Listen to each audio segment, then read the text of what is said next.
Барлықтарыңызға сәлем, құрметті оқырмандар. Біз бүгін мына талдауларды жасап өтейік. Бұл талдаулар сізге жол ережесін түсіну үшін өте маңызды. Бұл жерде тегін сабақтар, осы тегін сабақтарды мұқият қарап, хотя бы осы қиылыста өту туралы жақсылап түсініп алыңыз. Қараңыз, қиылыста сізге мына жағдайда бағдаршам жұмыс жасап тұр. Бағдаршам жұмыс жасап тұрған кезде осы бағдаршамның сигналына қарайсыз.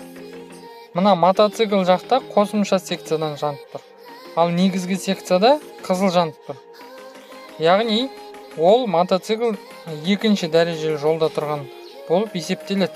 Осы светофордың қосымша секциясынан жүретін болса, ол басқа жолдағы көліктердің барлығына жол беріп барып жүруге міндетті. Сонда бізде мына көк автокөлігіміз бірінші жүреді, сосын барып мотоцикл жүргізушісі жүреді.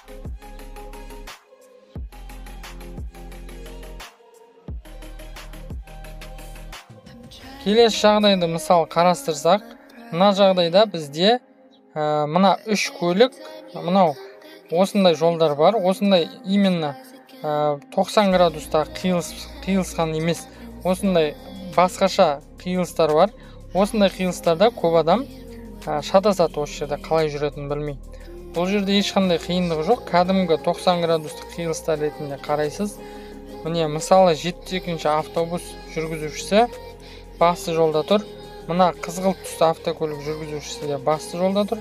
Мына жақта көк автобусымыз біздің ол екінші дәрежелі жолда тұр. Оны біз мына автобус жақтағы басты белгі деген белгі тұр. Оның астында басты жолдардың қандай жолдар басты жолдар екенін сізге көрсетіп тұр. Қою сызықпен көрсетіп тұр, яғни мына қызғылт түсті және автобус тұрған жол, 72-ші автобус тұрған жол басты жолдар.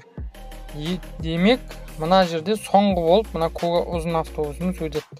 Енді қараңыз, мына 72-ші автобус пен қызғылт көліктің қайсысы бірінші өтеді? Оны сіз білу үшін міне екеуі тең дәрежеде тұр. Демек, тең дәреже болған кезде мына 72-ші автобус көлігі оң жақтан келе жатқан қызғылт түсті көлікті өткізу керек.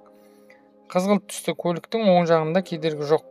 Сол себептен де ол бірінші болып өтеді.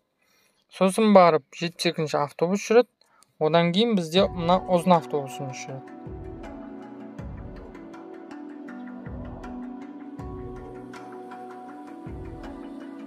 Қараңыз, құрметті оқырмандар, осындай жағдайларды көп адамдар дұрыс түсінбей жатады. Бұл жерде де қиындығы жоқ.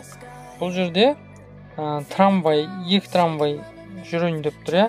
Трамвай мына қызыл көлігіміз үшеуінің мына жерде жолдар қиылысып қалады қазір. Сол себептен де кезектілігін білу керек.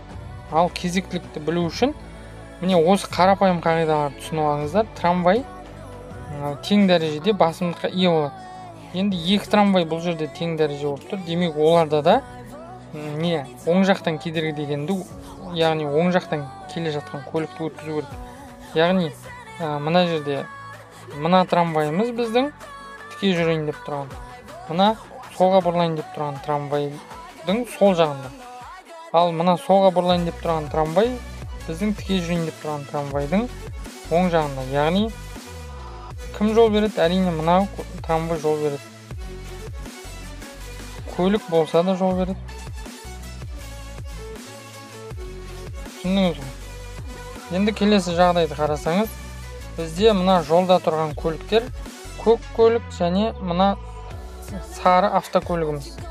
Сары автобус, мына көк автокөлік солға бұрылып бара жатыр былайынан.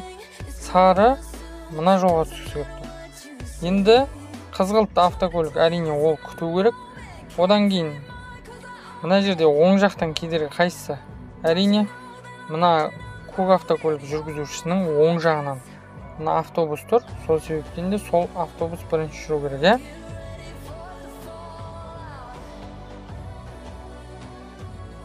Келесі жағдайды қараймыз. Бұл біздің бұндай жағдай болды. Жаңағы қосымша секцияда шықты.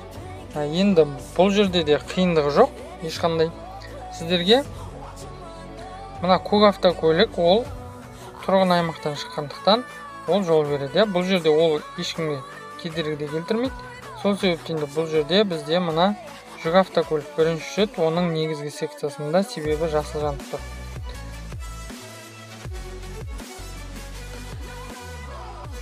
Енді мына осындай тең дәрежелі жағдайларда шатасады көбісі.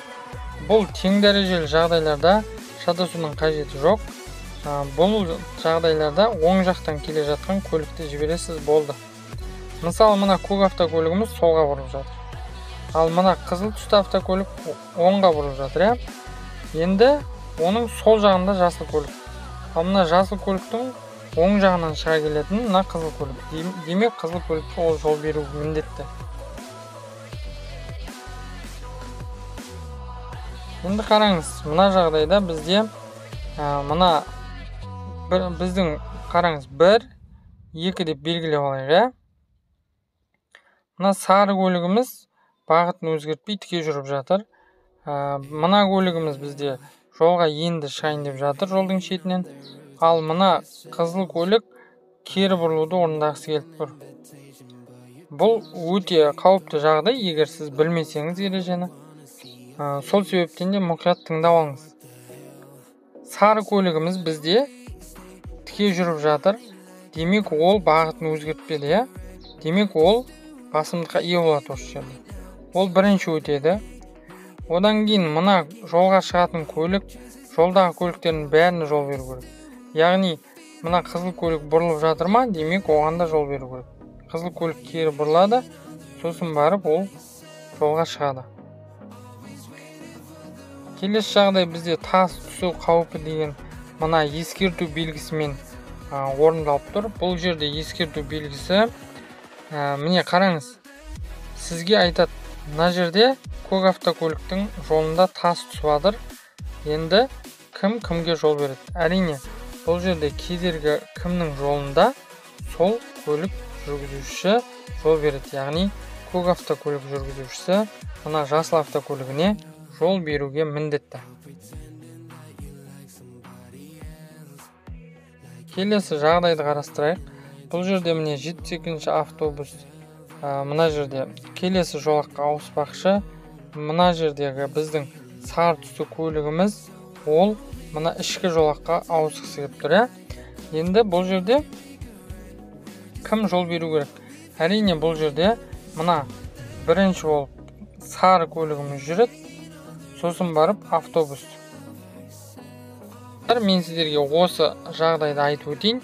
Мына жерде бізде жүк көлігіміз, сосын мына жерде жеңіл автокөлігіміз құмды жолда тұр. Яғни ол жол болып есептеліп тұрған жоқ мына жағдайда. Сол себептен де бірінші мотоцикл жүреді, сосын барып жүк көлігі, сосын жеңіл көлік. Ал мына тапсырманы өздеріңіз орындап көріңіздер, комментарийге жазыңыздар. Мен сіздерге дұрыс емес деген жауап жазам.